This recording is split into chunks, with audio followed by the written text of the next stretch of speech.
where the human race began. Nearly 1 billion people live here. And it's a continent with an incredible diversity of communities and cultures. Yet we know less of its history than almost anywhere else on Earth. But that's beginning to change. In the last few decades, researchers and archaeologists have begun to uncover a range of histories as impressive and extraordinary as anywhere else on Earth. It's a history which has been neglected for years, and it's largely without written records. But it is preserved for us in the gold and statues, in the culture, art, and legends of the people.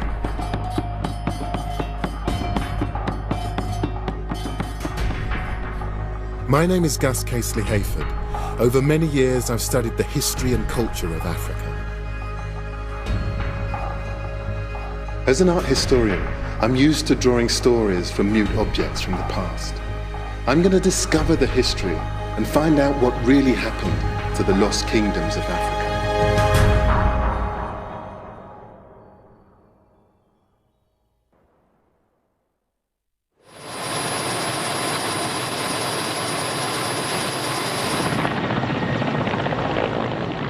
I'm beginning my search in the far north of the continent, in what is now known as the Sudan. I'm looking for the legendary kingdom of Núbia. Núbia is the traditional name for the northern part of Sudan, near the Egyptian border. For thousands of years, a civilization dominated the area there, in what's now the Eastern Sahara. It's first mentioned by the ancient Egyptians as a primitive outpost, a source of slaves and treasure, dancing girls and wrestlers. To the Romans too, it was a barbarian wasteland. Yet these people were conquerors in their own right, ultimately defeated not by their rivals, but by their environment. Núbia has left us some of the most spectacular monuments, not only in Africa, but in the whole world. There are more pyramids here than there are in Egypt. This was a major civilization, but its history is barely remembered. So what was Núbia actually like? How powerful was it? And what happened to it in the end? To begin my search, I'm leaving the Sudanese capital Khartoum and flying north into Núbia. This is every schoolboy's dream. This ancient old helicopter is going to take us up to see some of the ancient Nubian sites. I've got this fantastic guide here. This is Mahmoud. It's going to help to tell me what some of the sites mean. Mahmoud Bashir is one of Sudan's most respected archaeologists. He's taking me on a journey, not just through space, but time, going back nearly 10,000 years, to the time when humans first began to plant crops and to keep domestic animals. We're going northwards along the Nile. If it weren't for the Nile and its irrigation, this whole scene would be desert. And from the air, it's easy to see how narrow the cultivation strip really is. But Mahmoud tells me we're going to leave the green corridor of the Nile and head out into the desert proper. Out here, it's one of the toughest places on Earth.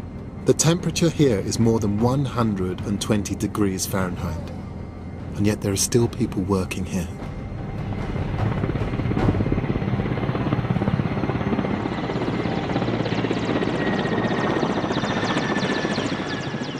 This is where I'm going to start my journey, right in the back of beyond.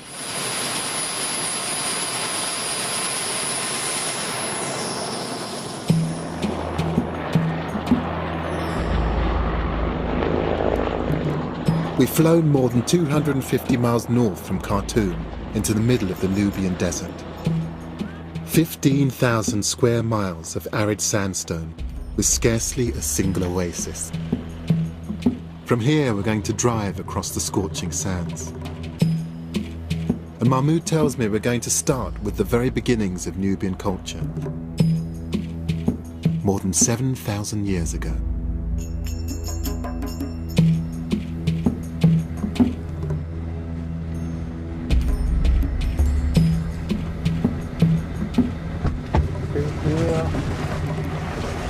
Oh, it's hot.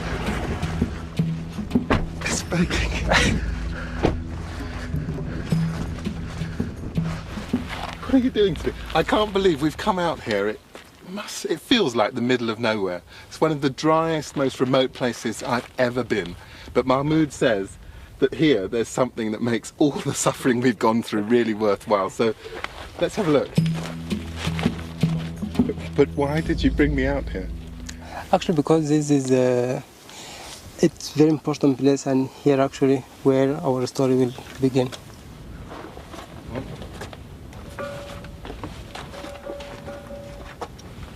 Something interesting. Oh, it's a bell. It's not a bell, but it's what we call the rock gong. So how old is this, Mahmoud? It's not less than 5,000 5,000 BC. years? Wow. Mm.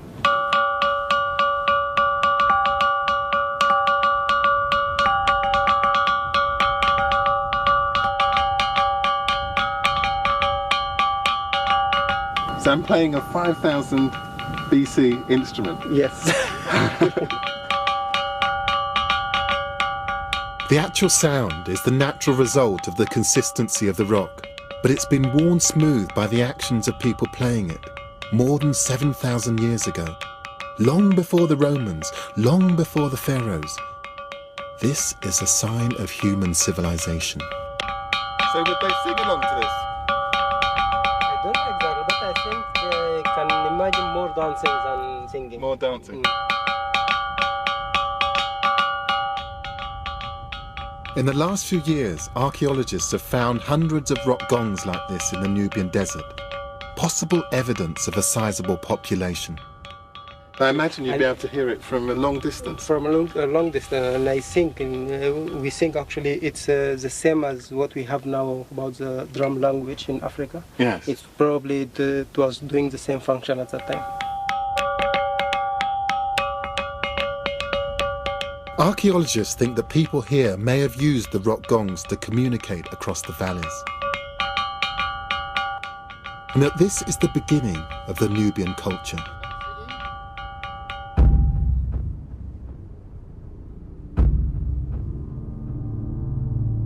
But why here? This is the middle of one of the harshest deserts in the world. Mahmoud has something to show me. It's been a secret until recently. Now I will show you a very special thing. Oh, have a look at it. Oh, wow. That's amazing. It's cattle. Yeah.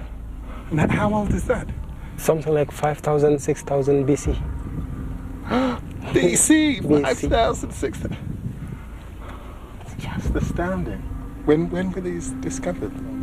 It's just last March. Can you imagine? Last March? We are in August. So not many people have seen months ago. Yes, you are the second after the mission who discovered the site. Really? Really, you are the second to be here.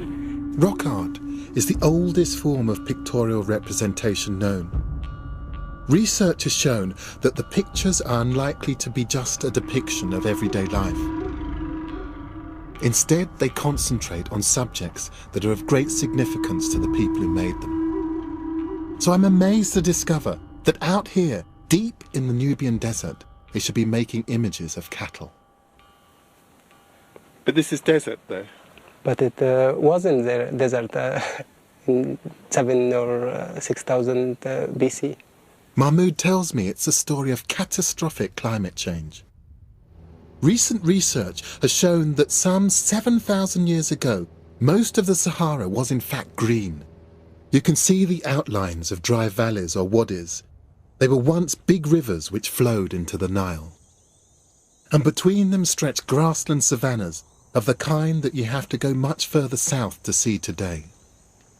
So this area here, once upon a time would have had grass in it, it would have been lush, it would have supported cattle and probably complex communities as well. And even wild animals. What kind of animals might it? Yeah, actually, based on the rock drawings we have around here, we have lions, we have elephants, we have giraffes. So the the wildlife and the ecology of sub-Saharan Africa once existed. Yes. That's amazing. And this is the proof of that. Yeah. So you can imagine sort of the cattle, well, with a stretch of the imagination, the cattle in this valley, the river just down there. Yes. And people, someone at some point coming up here and with one of these stones just And making this depicting all this kind of drawings. Yes. It's an amazing game. Yes. Yes. Maybe the same people who play the rock gong are the same who depict these drawings here.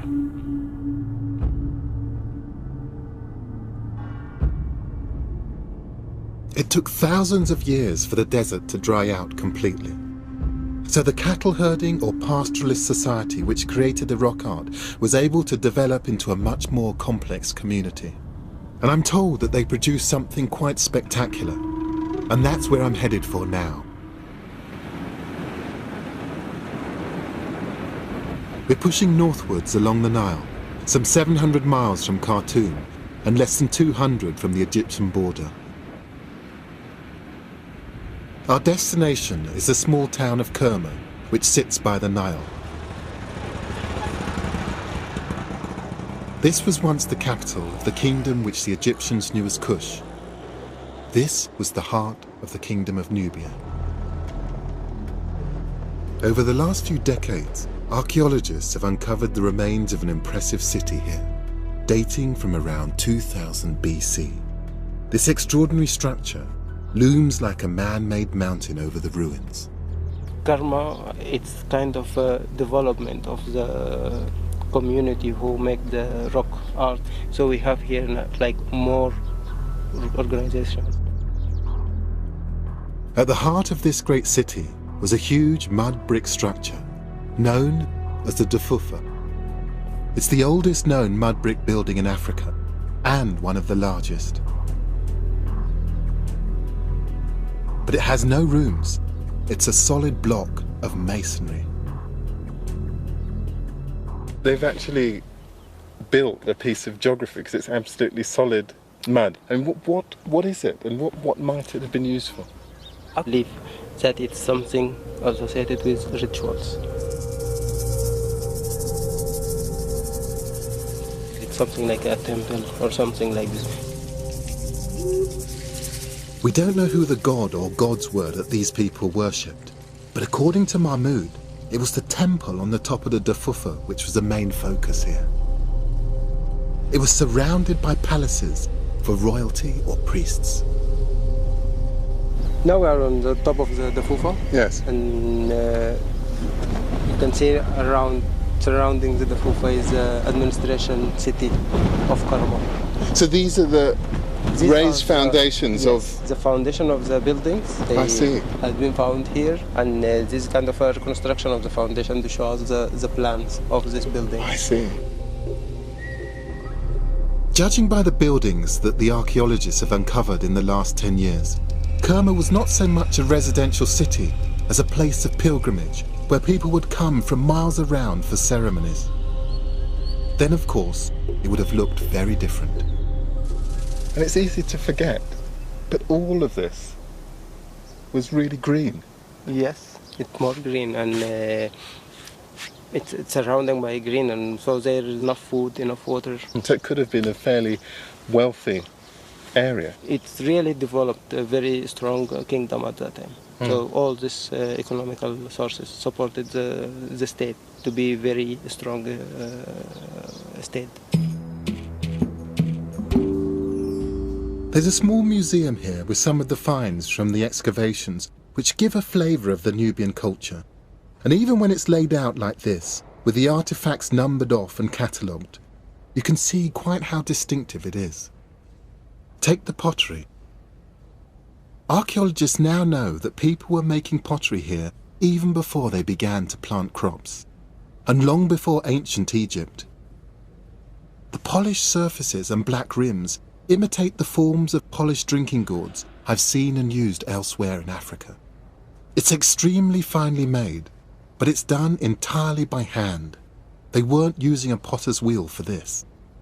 And the extraordinary thing is that this technique can still be found today, 4,000 years on.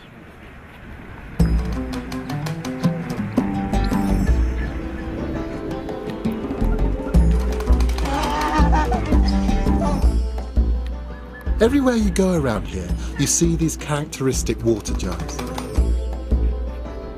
They aren't mass-produced in a factory. Instead, they're made by women in a local village. Just gathering some goat poo, I think it is, which apparently is used in the mixture with the clay. And this is a village across the Nile from where we've been staying, where they create these amazing clay pots, and we're being shown by one of the local women how they actually do that from the point of kneading the clay to the finished product. I've done some pottery myself, and I know from hard experience that this technique is actually extremely difficult. It's as sophisticated as the mud brick architecture of the Defufa. This technique may be ancient, but it's perfectly adapted to the conditions here. The red slip is designed to get the surface of the pot just right, porous enough for slow evaporation to keep the contents cool. These continuities of tradition and practice are an even more important insight into the culture of ancient Nubia, because the Nubians of Kerma never developed writing.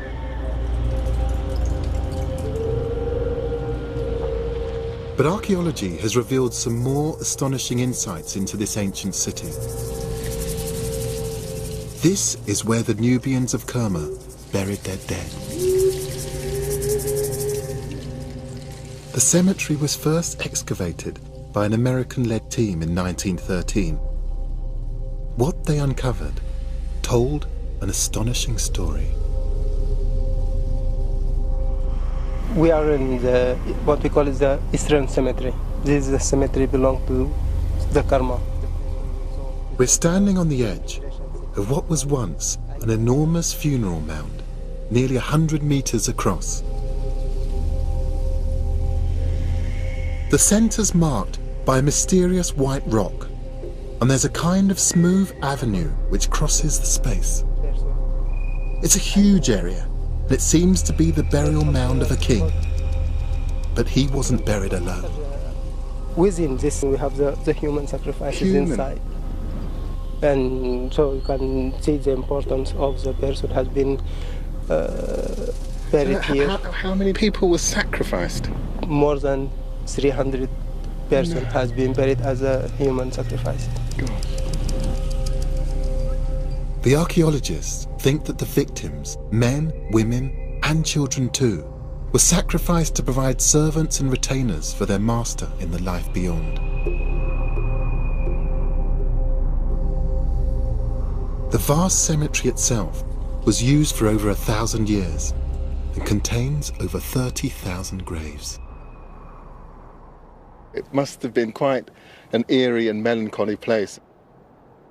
I mean, if anything is going to really make you think about life and death, it's a place like this. Archaeologists have also found something which ties Kerma directly to the people of the rock art: cattle. Around on the edges of the mound, Yes. 5,000 cattle skulls has been found on this edge of the tombs. So this would be a king or something. I mean, 5,000 cattle Yes, would have. I mean, were these cattle that were slaughtered especially for? yes, To commemorate part the of death of this person? Exactly, and it's part of the offering has been offered with this person. Wealth is measured in cattle. Yes, during that time, yes, absolutely yes, and cattle was just the main things. We can find that in the Kerma culture in many aspects. But if that many cattle, that many people are being sacrificed for one person, one, it suggests they were incredibly powerful, and two, that there must have been an enormous cattle culture here and probably a big population that supported. I mean, that really does get me thinking in a different way about Kerma. I mean, this was an enormous civilization. It's a real kingdom. The scale and relative sophistication of the Nubian civilization here in Kerma led Western archaeologists in colonial Sudan to assume that this culture must have been brought in from Egypt or elsewhere. But now it's believed that this was an indigenous development, a civilization created by the descendants of the people who created the rock art.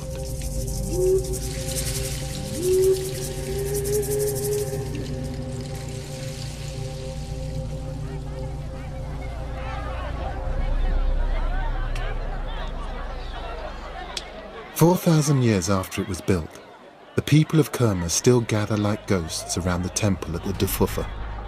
Although the Nubian kingdom is long gone, it still exerts a pull. And these ruins have really affected me." In a sense, Kerma is the lost kingdom that I'd always dreamt of seeing. It's every bit as spectacular as anything that I've seen in Egypt. 4,000 years ago, the Nubians of Kerma were apparently thriving, with their great mud brick monument, their herds of cattle, and a sizable population. So why did they disappear, and where did they go?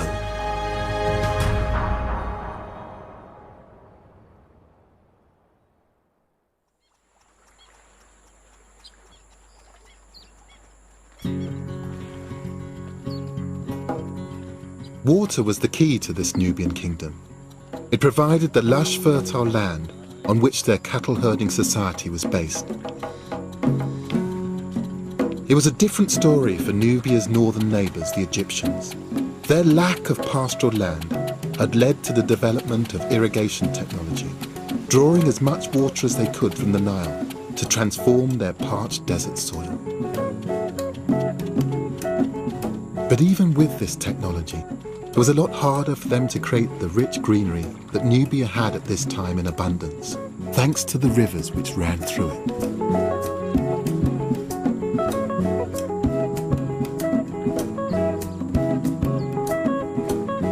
Nubia was a tempting target for the ambitious pharaohs.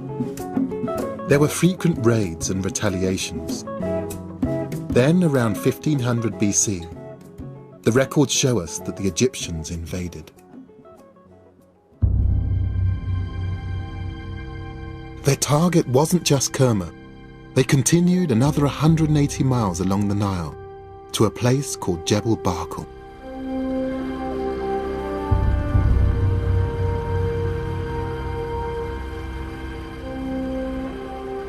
Mahmoud and I are following the Egyptians' invasion route up the River Nile. Our objective is the same as the ancient pharaohs, the apparently symbolic mountain of Jebel Barkal.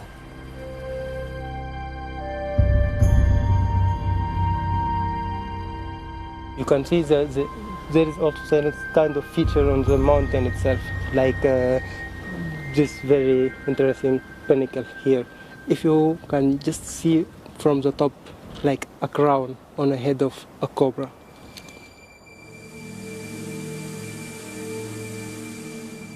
I'm not seeing a cobra, I must admit. You can see just, if you look at the pinnacle, on the top, this is like a crown. That's it, okay. And you can see just beneath, this size, you can see a mouth of a cobra, and even you can, if you concentrate, you can see like a part of the eye. I think, so we're looking at something which is sitting like that, and you can imagine a sort of dancing cobra, and on its head. Yes. And there's a crown. And wearing a crown, long crown. This is the crown of the kingship. I see it. To the ancient Egyptians, the rearing cobra was a symbol of kingship. And here was a natural sculpture which signalled to them, it seems, that within the mountain dwelt Amun, king of the Egyptian gods. They felt that justified their conquest of Nubia, and so they built an enormous temple to Amun at the foot of the mountain. How did the Nubians feel about the Egyptians actually being here? At that time, the Núbia was completely controlled by the Egyptian. It does seem a little bit like colonialism.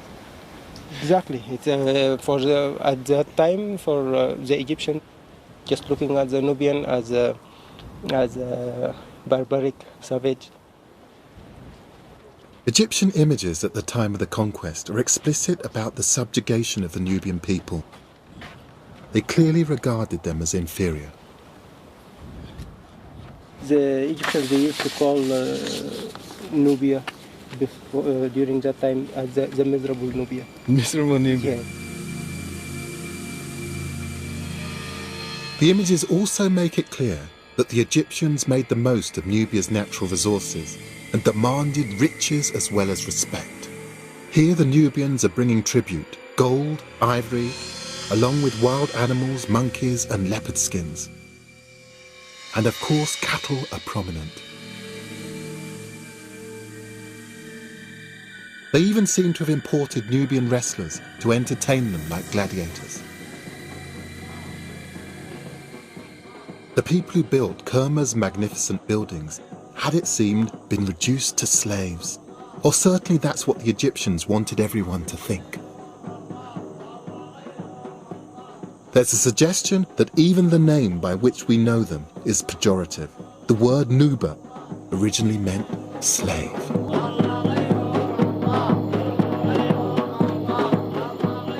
It's clear that whatever their justification, the Egyptians claimed Jebel Barkal as a holy place.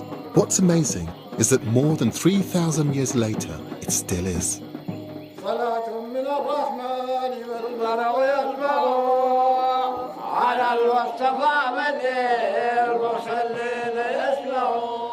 This evening, Mahmoud and I have come here to share the devotions of a local Sufi Muslim sect.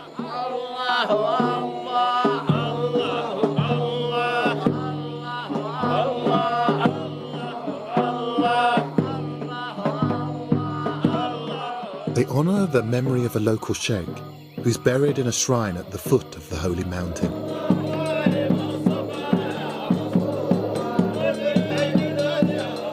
Sufi mystics were instrumental in the conversion of Sudan to Islam in the Middle Ages. In the process, they adapted and made use of local cultural customs.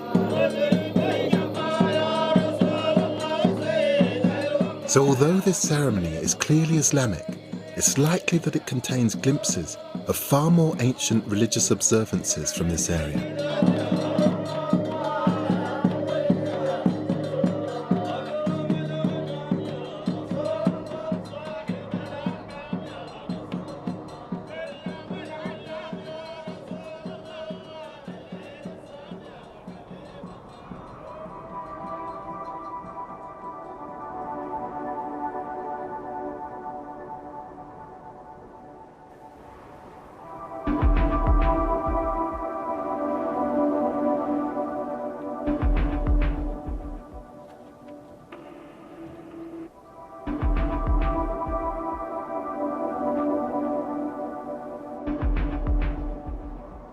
And in the clearer light of dawn, seeing the Egyptian temple and the Sufi shrine from the top of the mountain, I'm struck by the continuities which seem to persist. History piled upon history here. You can just feel it's one of those special places. And it sets me thinking back about those gongs. Hearing those Sufis, those repeated rhythms, it gives you a sense of the way in which those repetitions of prayers, of incantations, of thoughts reflect back over generations, over millennia, but in some way are still very special to the people of this land today. The Egyptians had painted the Nubians as mere slaves. What Mahmoud wants to show me is that the story isn't so simple. It's just astoundingly hot today. Apparently it's above 50 degrees and I've never experienced it before, but it gets above 50 in this environment and it's no longer just hot from the sun, it just feels like it's coming at you from every direction.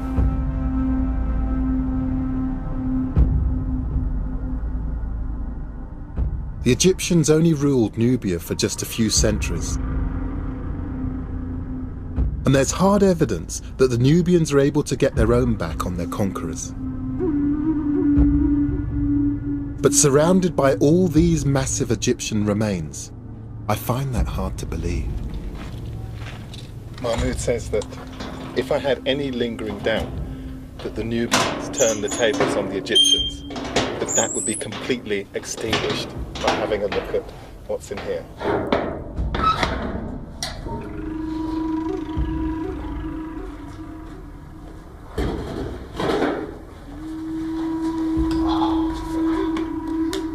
This is absolutely stunning.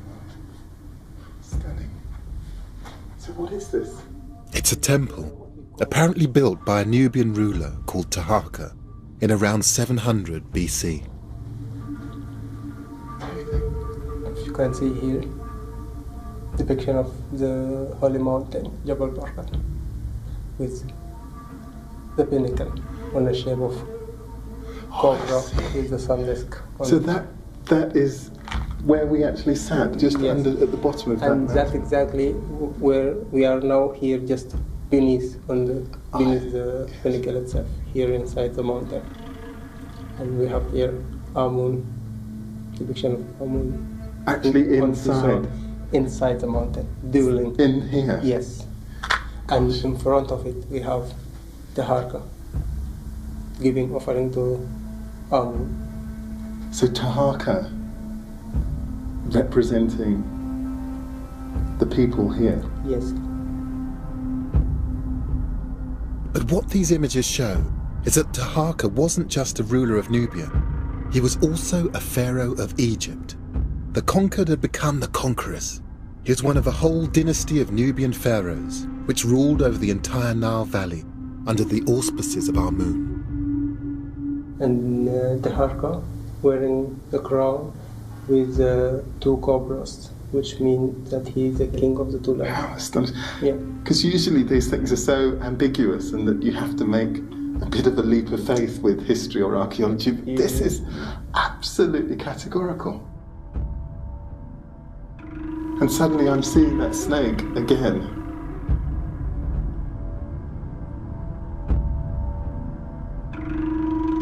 These are black pharaohs, Nubians, part of that lost kingdom of Nubia. But they didn't just rule over Nubia, they also ruled over Egypt as one continuous kingdom.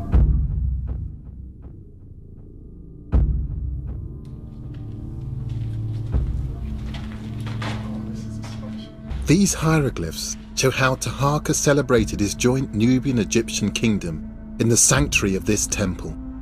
On the one side, he depicted the Nubian gods, And the other wall here. with the Egyptian deities on the other. This black African civilization held sway from the Upper Nile all the way to the Lebanon for over a century. These statues, discovered only a few years ago, give us a portrait of the Nubian pharaohs in all of their self-confidence. These people ruled the whole area from here down in the Nubian territory right the way up into Egypt. And you can tell that by looking at their headdress. These two snakes, one for Nubia, one for Egypt. And you can tell how threatening they were to the Egyptians because they've all at some point had their heads knocked off. Just look at them. And though they were unable to keep their hold on Egypt, the Nubian kingdom survived for centuries afterwards. But now they had acquired some Egyptian habits. From this time onward, Nubian rulers would be buried in pyramids like the pharaohs of old. There are more pyramids in Sudan than in Egypt. But this wasn't simple imitation. It had been centuries since Egyptian rulers used pyramids, and these pyramids are of a very different shape. This was the Nubians celebrating their own glory. But the Nubians had another greater enemy than the Egyptians: the environment. At the time of Taharka, around 700 BC, the archaeological records show that the desert was approaching ever closer, and Kerma itself had lost its grazing land. The pressure of the desert meant that the heartland of the Nubian kingdom now move further south, another 350 miles along the Nile, around a place called Meroe.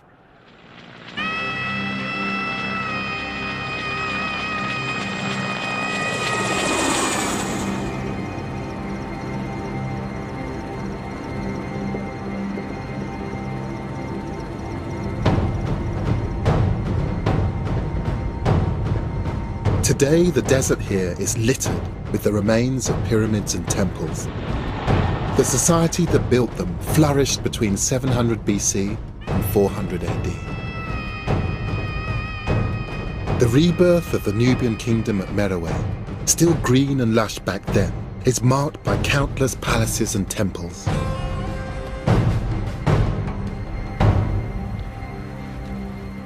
And although the Egyptians had left their mark on the Nubian culture, there's evidence here also of more ancient Nubian beliefs. I can see the Egyptian influence in the shape of this temple. But the relief sculpture on the walls expressed a decidedly un-Egyptian worldview. By 200 BC, the Egyptian god Horus has been demoted to the back of the line. So this is in a line of seniority? Exactly. Even the great Amun of Jebel Barkal is playing second fiddle to the completely non-Egyptian war god Apedemak. He's more senior, shown presenting the sign of kingship to the Nubian ruler. And there's another way the Nubians held on to their traditions from before. Mahmud has brought me to one of the most spectacular sights in Sudan, the royal cemetery itself, where the Nubian kings of this period were buried in their distinctive pyramids.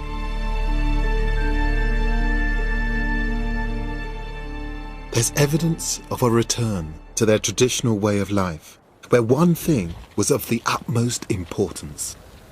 You can see this line of cattle, two lines, one of on the top, one of the bottom of the wall. So there's a whole row of cattle, Yes. just going from right to Yes. left. And you can see in the iconography itself the scale of the people and the scale of the cows. So they're more concentrating on the cows. So the thing that they value is obviously cattle. Exactly. And the whole of their social world can be translated into value through cattle. And connected also is cattle as a major part in this life. I think that. Wow, amazing. So, in a sense, there does seem to be a link between kingship and cattle, something quite fundamental. Probably yes, because as far as we saw now in here at Meroe and at Karma, the connection with cattle, and they keep representing cattle in their iconography here in all the thing connected with life and life after death. 700 years after they were subjected to Egyptian domination, the Nubians of Meroe were still a distinct and African culture, a heritage that still connects them to African cultures today. It's time to leave the ruins and head to the inhabited part of Meroe. We're off to the royal city of Meroe, and they've supplied some fantastic transport.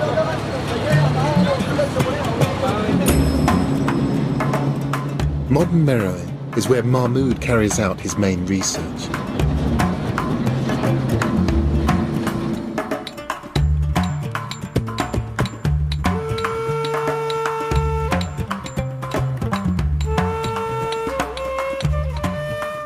His speciality is the history of the iron trade, and many of the old techniques survive unchanged. So for thousands of years, people have been forging, smelting, metal. Using the same technique. Really?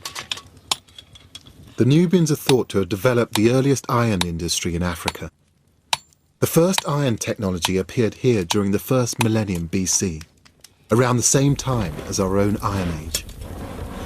A number of the archaeologists, they believe that knowledge of producing iron. It has been invented here in Meroe, and then spread to the rest of Africa.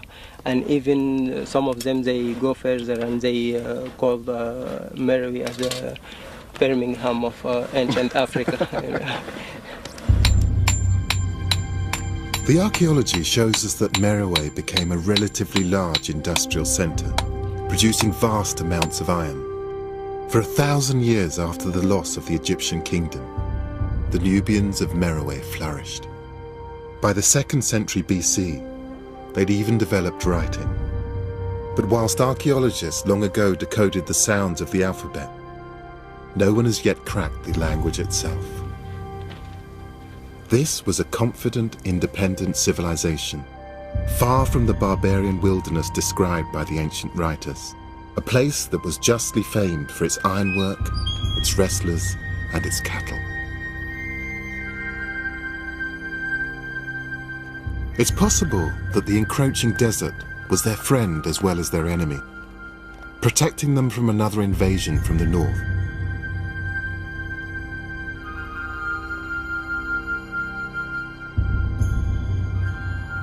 But the desert continued its relentless incursion. It had long ago destroyed their civilization at Kerma. Now too the Nubians of Meroe saw their grazing lands disappearing. This land is just dry and desiccated. Nothing could grow here. But can you imagine actually having invested your livelihood in living here as a farmer just to see it all turn to dust? And you can imagine the people thinking this was just obviously something which might have been seasonal, perhaps a few dry summers or winters, and then it just lasted forever, changed the culture, changed the landscape, and eventually the people would have had to have given up. With the desert came one of the few animals to thrive in its conditions, the camel. They were first domesticated in Arabia about 1000 BC and took some time to reach Núbia. When they did, they eventually brought a nomadic way of life to the eastern Sahara, and everything changed. By the end of the 4th century AD, the nomads around, or the tribe around Meroe, they start to control the trade routes, making problem for the Meroitic state. Mahmud believes it was the loss of its trade routes to camel-riding nomads which destroyed the Nubian kingdom at Meroe. Others debate this, but by 400 AD, archaeologists agree the ancient kingdom of Núbia was in terminal decline. The Nubian way of life had become impossible, but what became of the Nubian people? We're on our way south, and we're suddenly confronted by the new kings of the desert. It's an enormous camel train on its way, it seems, to the great camel markets of southern Egypt. Some of the guys who are on these trains, that they have fairly sort of dicey reputations. We're going to be okay, are we? Yes, hopefully we should be okay. We will be very careful when we approach. As you said, there have been some problems. There's someone under that tree there.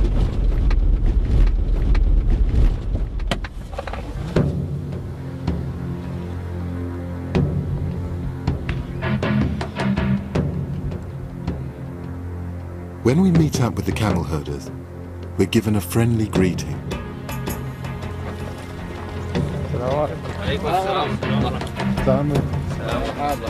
These men have travelled all the way from Darfur, near the border with Chad.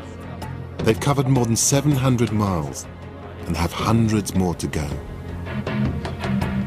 This is the way of life that now dominates the desert, where once the Nubians ruled.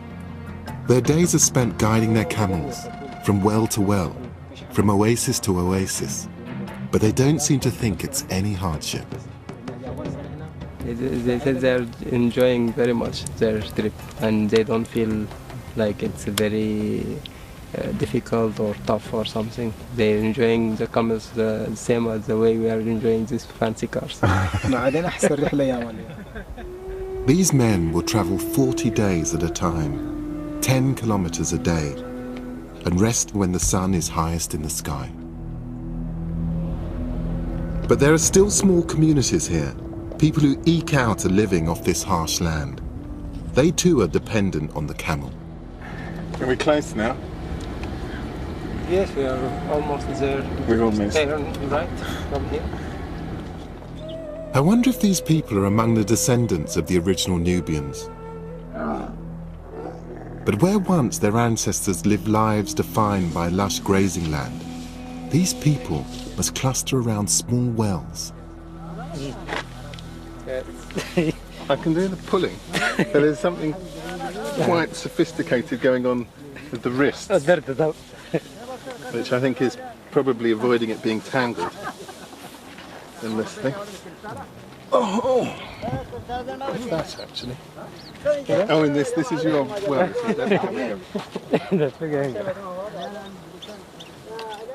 It's a sharp contrast to the pastoral way of life which once thrived here. And getting thirsty animals watered is laborious work. Wow. I imagine it's going to take about 10 of these to make any real decent sort of attempt on this. I imagine we've probably got our work cut out for the evening with this.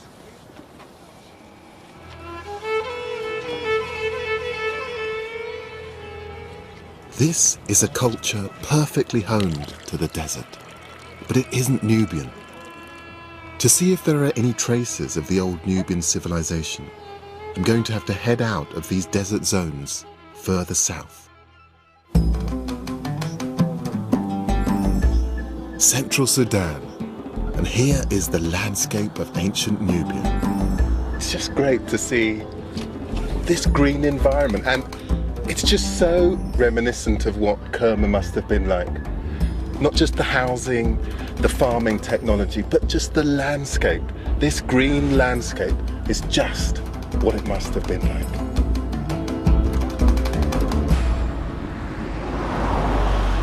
"700 miles south of Kerma, the land that still enjoys regular rainfall is sought after by pastoral communities. And the frontier between desert and green continues to be a source of conflict, just as it was for Egyptians and Nubians 3,500 years ago. These are UN vehicles going off to Darfur. I mean, it's fascinating that the same sorts of issues of food, resources, of power are still, in a way, the dynamic thing that infuses this landscape even today.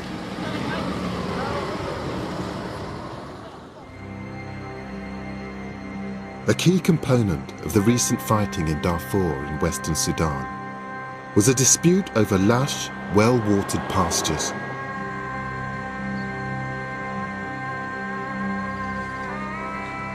The same issues were a factor in the deadly civil war that engulfed southern Sudan for over 20 years. These lush green hills were recently a battleground. It's so glorious, so idyllic here.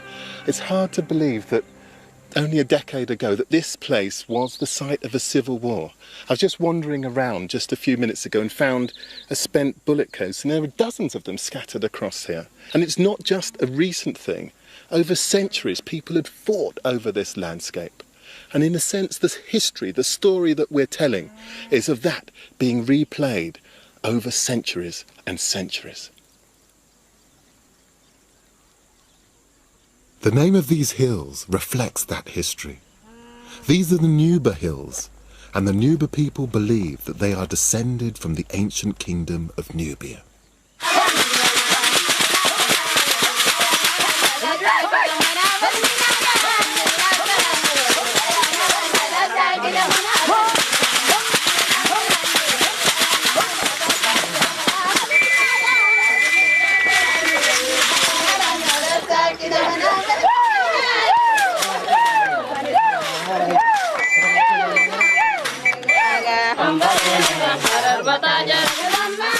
I've come here with Shaza Rahal, educated in Britain, but a member of a traditional ruling family here.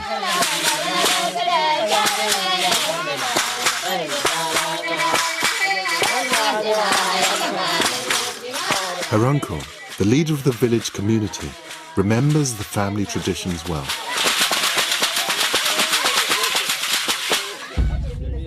أنا اسمي محمود إبراهيم تولي. تولي ده جد جاي. He comes from a royal family. They arrived many years ago.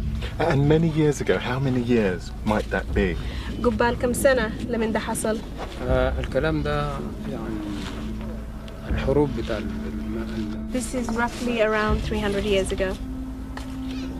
Their tradition says that they originally came from an area near Meroe, that ancient Nubian city, more than 500 miles away.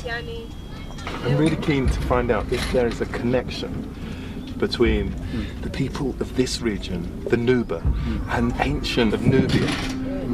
I'm just really keen if this very much living place has a connection with that old mythology. هم النوبيان في مصر أيوة. والنوبيا في الشمال أيوة. والنوبيا في الجبال أيوة. كلهم واحد اتفرقوا.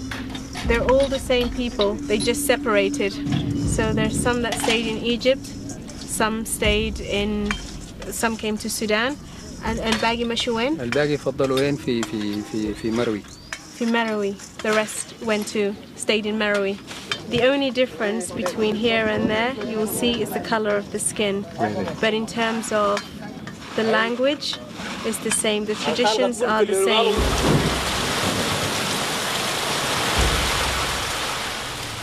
Can there really be a connection between the people in this region and the ancient civilization of Núbia, born more than 7,000 years ago to the sound of a rock gong?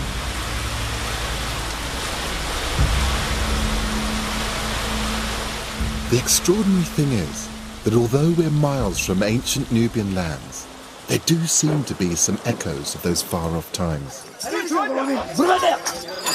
Today the young men still compete in what has become their most famous sport, wrestling.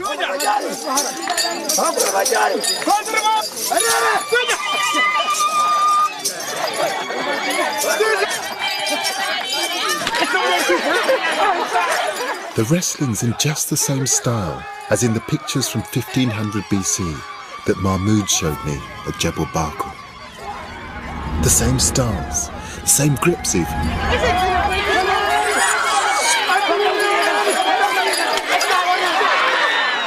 Can I finally get to grips with this ancient civilization I've been searching for? I have to have a go.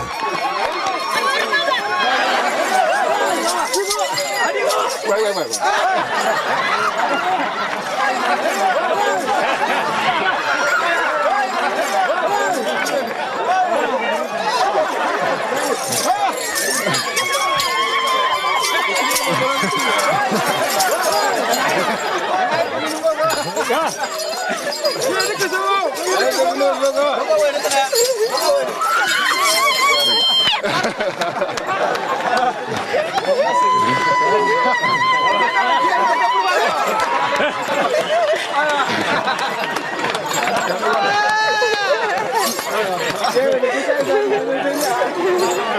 That's just amazing.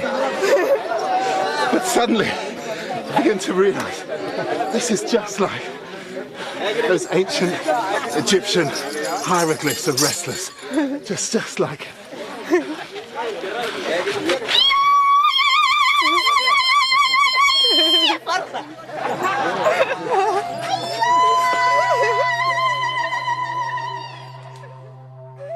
Of course, the similarities in style of their wrestling may be a coincidence. If there really is an inheritance from old Núbia, it should show up in more fundamental features of the Núbia way of life. Abdu, a cattle drover, certainly believes that the way of doing things hasn't changed in a long time. It has gone through tradition, through history, through family. And from an early age, everyone is allocated a certain number of cows. Oh, really? Yes. So that they can raise them, and they feed from them, like they use the milk from them to grow their children, and then they build on those. So obviously then the more cows you have, the more wealth you have. So cattle are absolutely integral to to politics, to culture, to weaving the whole of this community together. Yes.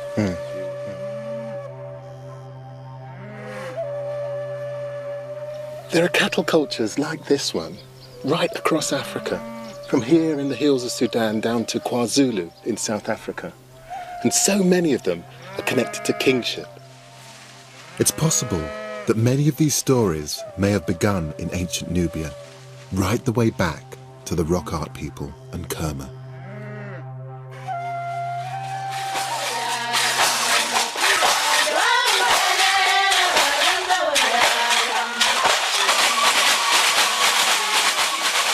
The Kambala is Nubia's most important dance. Its origins are in ceremonies which initiate young men as full members of Nubia society. These headdresses are made out of cattle skulls. And I'm struck by something. At Kerma, the great burial mound was surrounded by 5,000 cattle skulls, just like these. Perhaps they were once the headdresses worn by dancers at the king's funeral.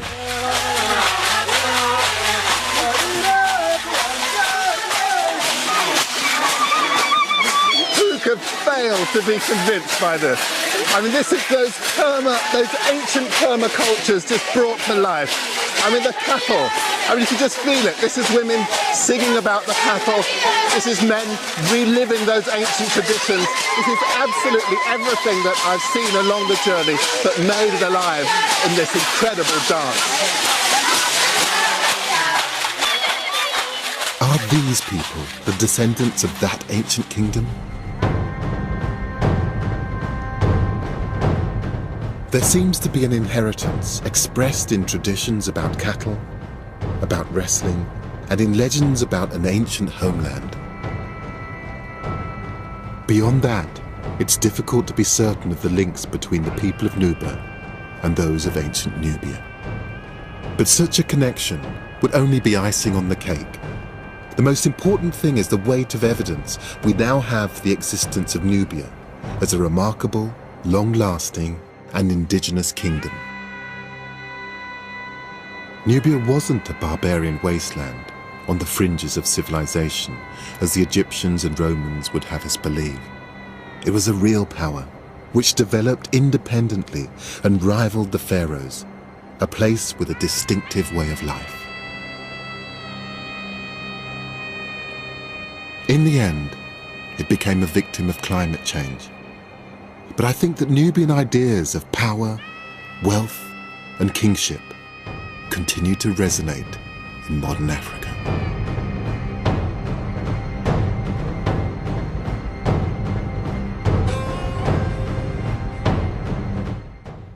We're setting off on a journey of discovery in the wake of Egypt's first female ruler tomorrow here on BBC4.